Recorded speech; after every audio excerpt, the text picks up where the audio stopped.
Hi, my name is Rachel Kallem Whitman, and I live with bipolar disorder. I first moved to Pittsburgh about 10 years ago, and it wasn't just a transition in terms of moving from one state to another. It was a transition with finally deciding that I needed to take control of my mental illness and start managing my mental health. That's kind of a daunting task, especially in a new city where you're still trying to get to know people, not to mention what I'm trying to figure out and get to know myself.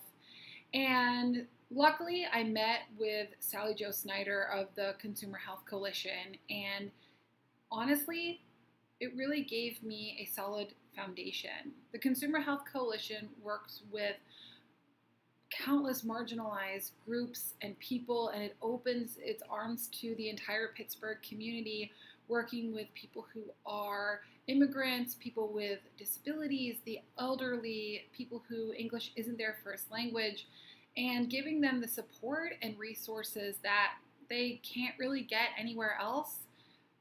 I'm very lucky and have a lot of privilege as a white individual, as a white woman with a mental illness. And for me, getting support was so vital, but my experience with the Consumer Health Coalition also was really educational because it revealed to me how hard it really is for people of color, for people who are part of the queer community, for others who are struggling to gain access to basically everyday life, healthcare, resources, safe housing, transportation, and poverty is such a pervasive problem that organizations like the Consumer Health Coalition that can give that extra support, give that extra guidance, and really just be a touchstone for the community can make a big difference in so many people's lives.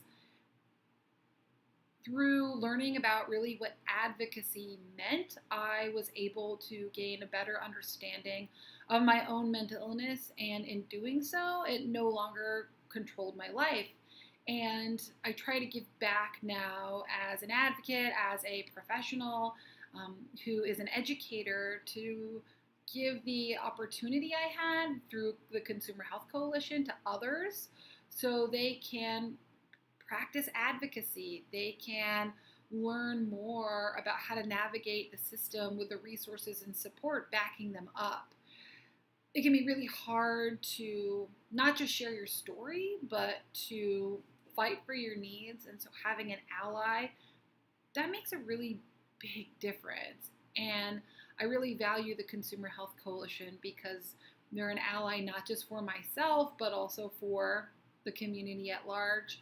And currently, I am a very proud board member with the Consumer Health Coalition because I want to continue giving back. I want to follow the example they lead and provide different pathways for people from all walks of life, people who don't have as much privilege as I do, and make Pittsburgh a more, or rather a safer, a healthier, a more connected community. So I'm really excited to be working with Think and exploring mental health and poverty and those intersections and how sometimes we forget about those who need the most help. So looking forward to this project. Thanks.